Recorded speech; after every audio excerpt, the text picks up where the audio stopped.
Fractured vows.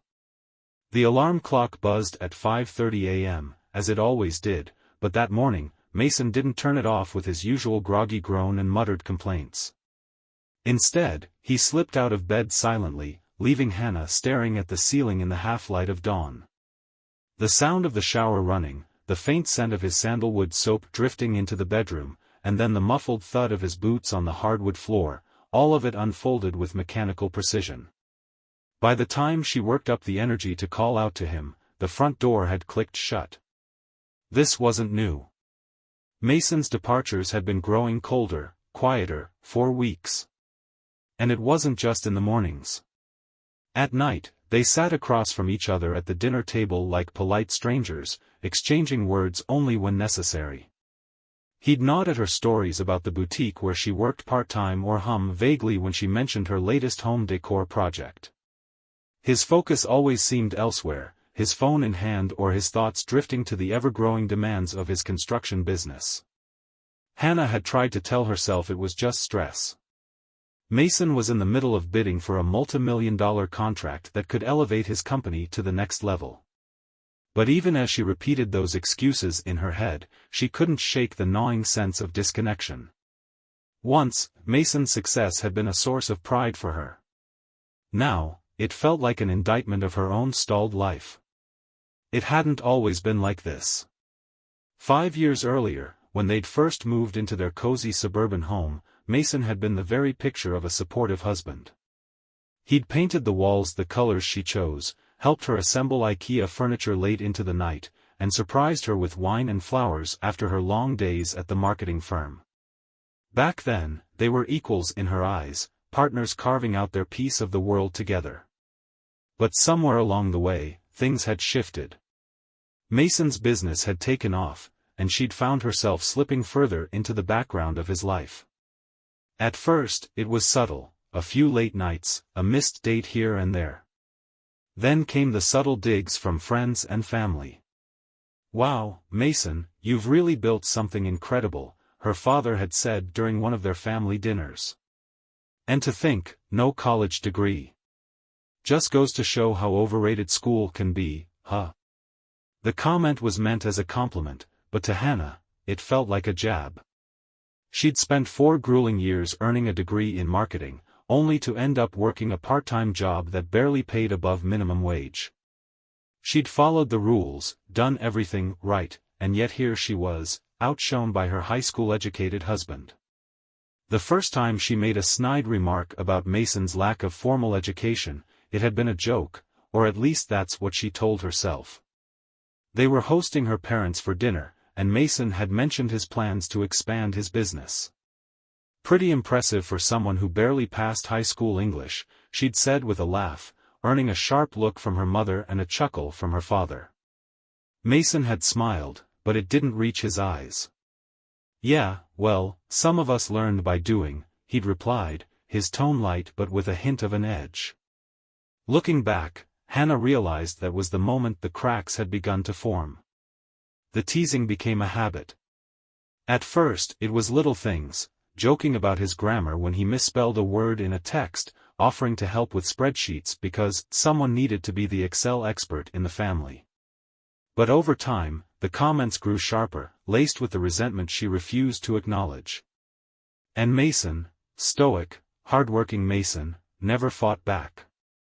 He just grew quieter, retreating into himself in a way that left Hannah feeling both victorious and hollow.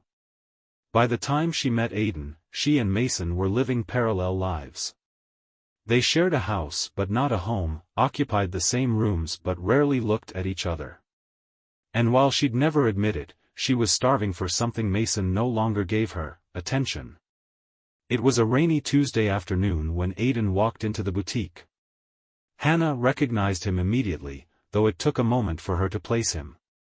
They'd been friends in college, part of the same group that spent late nights cramming for exams and swapping stories over greasy diner food. Back then, Aidan had been charming in a scruffy, boy-next-door kind of way. Now, he was polished, exuding the confidence of a man who'd come into his own. "Hannah," he said, his face lighting up with a grin. "Wow, it's been forever." Aiden, she replied, her surprise giving way to warmth. What are you doing here? Business trip, he said, holding up a briefcase. Thought I'd explore the local shops before heading back to the hotel. I didn't expect to run into anyone I knew. They spent the next 20 minutes catching up, their conversation flowing as easily as it had years ago. Aiden told her about his career as an architect, his recent projects, his travels. She found herself laughing more in those 20 minutes than she had in weeks. We should grab coffee sometime, he said as he prepared to leave. You know, really catch up. Hannah hesitated. It was just coffee, she told herself. Nothing wrong with catching up with an old friend. Sure, she said finally, exchanging numbers. Their coffee date was innocent enough at first. They talked about college, about the people they'd lost touch with, about their lives now. But as the days turned into weeks and their meetings became more frequent, the conversations grew deeper. Aiden had a way of making her feel seen, of drawing out the parts of herself she thought she'd lost. You're wasted at that boutique, he said one afternoon over lunch. You're smart, creative. You could do so much more. Hannah blushed, the compliment both flattering and painful. Mason had said things like that once, but it had been years since he'd looked at her with the same admiration Aiden now showed. It wasn't long before the line between friendship and something more began to blur. Aiden's hand lingered a second too long when he passed her a cup of coffee. His texts became more frequent, more personal. And Hannah, lonely, frustrated, yearning, let it happen. The first time he kissed her, it was brief, almost tentative. But it was enough to ignite a fire she couldn't put out. As she drove home that night, her lips still tingling, she told herself it was a mistake, a moment of weakness that wouldn't happen again. But deep down, she knew better. At home, Mason was sitting on the couch, a beer in hand, the TV casting flickering shadows across his face. He glanced at her as she walked in, his eyes sharp, his expression unreadable. Hey, he said, his tone flat. Hey, she replied, her voice tight. She headed straight to the bedroom, avoiding his gaze. As she shut the door behind her, she caught a glimpse of herself in the mirror, disheveled hair, flushed cheeks, eyes wide with guilt. What am I doing? But even as the question echoed in her mind, the answer was already clear. She was chasing something she'd lost, something she wasn't sure she could ever find again, not with Mason, and maybe not even with herself. Hannah told herself it would stop. That was the refrain she clung to in the days following that kiss. It was a mistake, a lapse in judgment, nothing more. She ignored Aiden's texts for a week, buried herself in work, and tried to channel her energy into salvaging her marriage. Date night, she suggested to Mason one evening as he sat at the dining table, sifting through blueprints. We could check out that new Italian place downtown. I heard the pasta's amazing. He barely looked up. Can't. Big meeting with the investors tomorrow. I need to prep. Hannah forced a smile. Of course. Another time. Her attempts to bridge the growing gap between them only seemed to highlight how far apart they'd drifted. Mason's focus was unyieldingly on his business, while Hannah felt like a ghost haunting her own marriage. She'd thought of confessing, maybe if she told Mason about the kiss, it would shock them both back into reality. But the fear of his reaction paralyzed her. And then, as if sensing her resolve weakening, Aiden texted again. This time, it wasn't an apology or an invitation. It was a simple photo, a snapshot of a coffee cup on a rainy windowsill, the caption reading, "Thought of you." Hannah stared at the screen for what felt like an eternity. Then, before she could overthink it, she replied, "I miss our talks." They met at a park this time, a safe distance from downtown and the prying eyes of anyone they might know. The autumn air was crisp, the trees a riot of orange and gold. Aiden brought a thermos of coffee, and they sat on a bench overlooking the lake, talking about everything and nothing. Do you ever feel like you're living someone else's life? Hannah asked, staring at the rippling water. Aiden's expression softened. All the time. But then I remind myself that it's never too late to start over. She turned to him, her heart pounding. And what if starting over means hurting people you care about? Sometimes, he said gently, hurt is the only way to heal. His words lingered in her mind long after they parted ways. Hannah's life had become a maze of secrecy, guilt, and longing. Every interaction with Mason felt like a trial, a test of how well she could maintain her facade. Meanwhile, her meetings with Aiden grew more frequent and intimate, their bond deepening with each passing day. What began as casual coffee dates had evolved into something far more dangerous, something she wasn't sure she had the strength or will to stop. The days following her first kiss with Aiden were a whirlwind of emotions.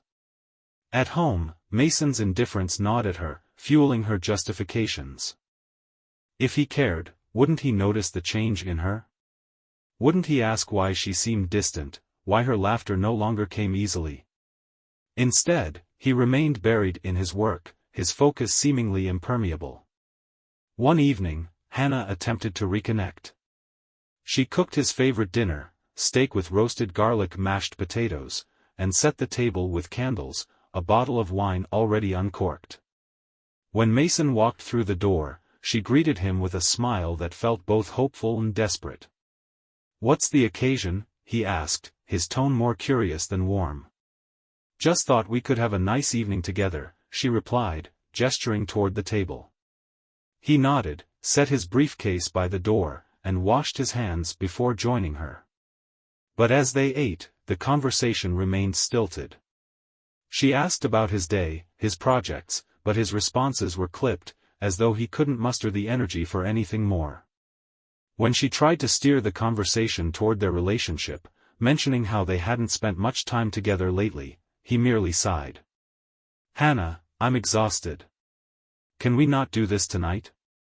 His words landed like a slap, extinguishing the last spark of her hope. They finished the meal in silence, the candles burning down to stubs as Mason retreated to the den, leaving her alone with the empty plates and her churning thoughts. The next day, Aiden texted her, "Thinking of you. Coffee later?" She hesitated, staring at the screen. She knew she shouldn't go. She should put distance between them, focus on fixing things with Mason. But the memory of the previous night, the cold silence, Mason's dismissive tone, pushed her to reply, "Where?" They met at a quiet cafe on the outskirts of town, one of Aiden's favorite spots. The warmth of his smile as she walked in was like a balm on her wounded heart. He ordered for both of them, remembering her preference for lattes with extra foam. "How are you?" he asked as they settled into a corner booth. "I've been better," she admitted, her defenses crumbling under his gaze. Aiden reached across the table, his hand brushing hers. "You don't have to go through this alone, you know." His touch was electric, sending a shiver down her spine. She wanted to pull away, to tell him that he was making things harder. But instead, she found herself leaning into his presence, soaking up the attention she so desperately craved. They spent hours talking, the outside world fading away. He made her laugh, something she hadn't done in weeks. And when he walked her to her car, he kissed her again. This time, there was no hesitation, no guilt strong enough to stop her. The kiss deepened, leaving her breathless. "I shouldn't," she began, her voice trembling. "But you did," he murmured, his lips still close to hers. "And you'll do it again." Their relationship quickly spiraled into a full-blown affair. Aiden's apartment became their haven, a space where she could shed the weight of her double life and bask in the warmth of his affection. He was attentive, playful, and endlessly encouraging, everything Mason no longer seemed to be. But as the affair intensified, so did her guilt. At home, she became hyper-aware of every detail, the smell of Aiden's cologne lingering on her clothes, the faint smear of lipstick she'd almost forgotten to wipe away. Mason's aloofness gave her room to maneuver, but it also made her feel invisible, as though she could disappear entirely and he wouldn't notice. One evening, Mason asked her where she'd been. "Just with an old college friend," she lied smoothly, her heart pounding. "Must be some friend," he remarked, his tone neutral but his eyes sharp. She forced a laugh. "We were catching up. You'd like him, he's in architecture." Mason didn't respond, but the look he gave her made her stomach twist. She knew she was playing a dangerous game, but she couldn't seem to stop. The turning point came on a rainy Thursday evening. Hannah had planned to meet Aidan at his apartment, but as she drove through the storm, the reality of what she was doing hit her like a thunderclap. She pulled over on the side of the road, her hands gripping the steering wheel as tears blurred her vision. "What am I doing?" She sat there for what felt like hours, the sound of rain pelting the windshield drowning out the turmoil in her mind. Finally, she turned the car around and drove home. Mason was in the living room when she walked in, a beer in his hand and the TV playing softly in the background. He glanced at her, his expression unreadable. "Hey," he said. "Hey," she replied, her voice tight. For a moment, she considered telling him everything. She opened her mouth, but the words refused to come. Instead, she mumbled something about being tired and retreated to the bedroom.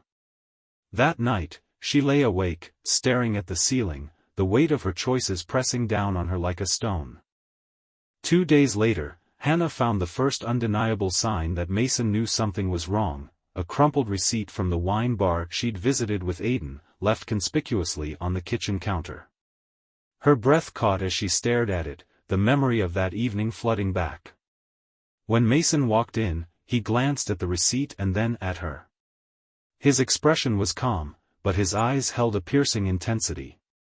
"Good wine?" he asked casually. "It was fine," she managed, her voice barely above a whisper. "Glad to hear it," he said, turning away. His tone was light, but the tension in his shoulders betrayed him. Hannah's heart raced as she watched him walk out of the room. The walls were closing in, and she knew it was only a matter of time before everything came crashing down. Mason's discovery of the wine bar receipt marked a seismic shift in their already strained relationship. While he didn't address it outright, his demeanor grew colder, his silences more pointed. He didn't accuse, didn't confront, he simply observed. The weight of his unspoken thoughts became a constant presence in the house, like a thundercloud hanging low in the sky, ready to burst. Hannah had tried to stay away from Aidan after finding the receipt. She told herself that any further meetings would only make things worse, that she could somehow salvage what remained of her marriage. But Aidan had a pull she couldn't resist, his texts like lifelines in the sea of her guilt and isolation. "I miss you. Let's talk." The message came late one evening, and despite her better judgment, she found herself replying, "Tomorrow. Your place." The next day, she left work early, telling herself she needed closure, a way to end things without letting them spiral further. She drove to Aidan's apartment with a knot in her stomach, rehearsing what she would say. "This has to stop. I can't keep living like this. We both deserve better." She never imagined Mason was already 2 steps ahead. When the doorbell rang at Aidan's apartment, Hannah froze. She hadn't been expecting anyone, and Aidan had given no indication that he was expecting a delivery or a visitor. "Stay here," Aidan said, rising from the couch. He walked to the door, his posture casual, but when he opened it, he froze. Hannah heard Mason's voice before she saw him. Calm, low, and unmistakably icy. "Aren't you going to invite me in?" Aidan stepped aside reluctantly, and Mason entered the room, his presence commanding. He was still in his work boots, his flannel shirt damp from the rain outside, but his expression was as composed as ever. Hannah's heart plummeted as their eyes met. "Mason," she whispered, rising slowly from the couch. "So," he said, his voice steady but filled with venom, "this is where you've been." "Mason, I..." "Save it," he interrupted, holding up a hand. His gaze shifted to Aiden, who stood awkwardly near the door, his confidence shattered. And you must be the friend from college. I've heard so much about you. Mason, please, Hannah began again, stepping toward him. This isn't what it looks like. His laugh was bitter, sharp. Isn't it? Because it looks like my wife's been sneaking around with another man. Or am I missing something? Aiden cleared his throat, attempting to regain some composure. Look, Mason, this isn't. Shut up, Mason snapped, his calm veneer cracking for the first time. He turned back to Hannah, his expression hard. How long? What?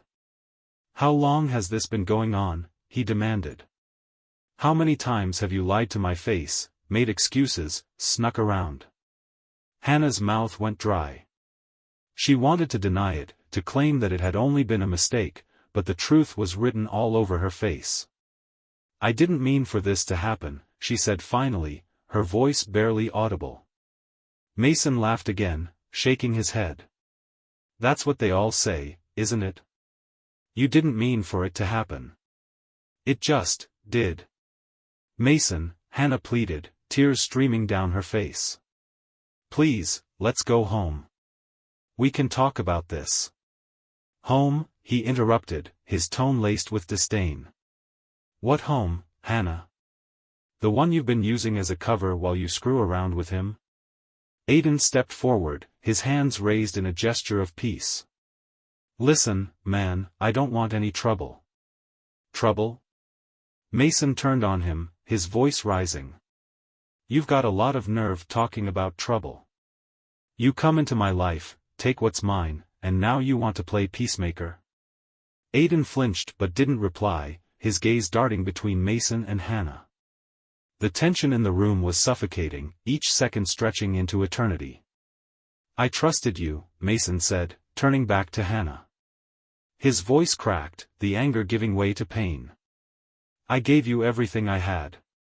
And this is how you repay me? Hannah sobbed, her hands clasped together as if in prayer. I'm sorry. I know I messed up. But I still love you, Mason. Please don't give up on us. Love? He repeated, his eyes narrowing. Don't you dare use that word. If you loved me, you wouldn't have done this. Mason took a deep breath, his shoulders sagging as though the weight of the world had finally crushed him. Here's how this is going to go, he said, his voice low and steady. I'm leaving. You can figure out what you want, Hannah, but don't think for a second I'll be waiting for you. Mason, please, she begged, reaching for his arm, but he pulled away. I can't do this anymore, he said, his voice breaking. I can't keep fighting for someone who gave up on me a long time ago. He turned to Aiden, his gaze cutting like a knife. And you, stay the hell away from her. You've already done enough damage. Without another word, Mason walked out of the apartment, leaving the door open behind him. Hannah stood frozen, her sobs echoing in the silent room. Aiden approached her cautiously, his hand on her shoulder. Hannah. Don't, she said sharply, pulling away. Just, don't. She sank onto the couch, burying her face in her hands. The enormity of what she'd lost crashed down on her, suffocating and inescapable. Back at the house, Mason packed a bag in silence. He moved through the rooms they had once shared, his eyes lingering on the photos on the mantel, the little knickknacks that told the story of their life together. Each item felt like a betrayal, a reminder of what he thought they'd had and what had been taken from him. He left his wedding ring on the counter next to the receipt she had so carelessly discarded. A final statement, silent but deafening. As he walked out the door, he didn't look back. The days after Mason's departure were a haze for Hannah. The house felt hollow without him, every corner a reminder of the life they'd built together, and the one she'd torn apart. His wedding ring on the counter became an obsession, she couldn't bring herself to move it, as though touching it would cement the finality of his absence. Her attempts to call him went unanswered. She left voicemails, long rambling apologies interspersed with sobs, but Mason's silence remained unbroken. She reached out to mutual friends, asking if they'd seen him, but no one could, or would, tell her anything. At work, her boss noticed her lack of focus, her distracted demeanor, and suggested she take some time off. She didn't argue. She barely had the energy to get out of bed, let alone handle customers at the boutique. Her only solace, if it could be called that, was Aiden. He texted her daily, called her repeatedly, and stopped by the house uninvited when she didn't respond. But every time she saw him, her anger surged. "This is your fault," she snapped one evening as he stood in the doorway, a bouquet of flowers in hand. "My fault?" Aiden said, stunned. "Hannah, you made choices too." "I know that," she said, her voice breaking. "But if you hadn't pushed, if you hadn't been there." "Then what?" he interrupted, his tone sharp. "You'd still be miserable with Mason, pretending everything was fine? You're angry at me because it's easier than admitting the truth." "And what truth is that?" she demanded. "That your marriage was over long before I showed up," he said simply. The words cut deep, and for a moment, she couldn't respond. Aiden stepped closer, his voice softening. "I'm not the enemy here, Hannah. I care about you. I always have." But as she stared at him, all she felt was exhaustion. "I can't do this right now," she said, stepping back and closing the door. The flowers lay abandoned on the porch as she walked away. Mason threw himself into work with a single-minded intensity that both impressed and alarmed his employees. He worked 12-hour days, taking on more projects than ever before, determined to drown out the pain with productivity. But no amount of work could erase the memories.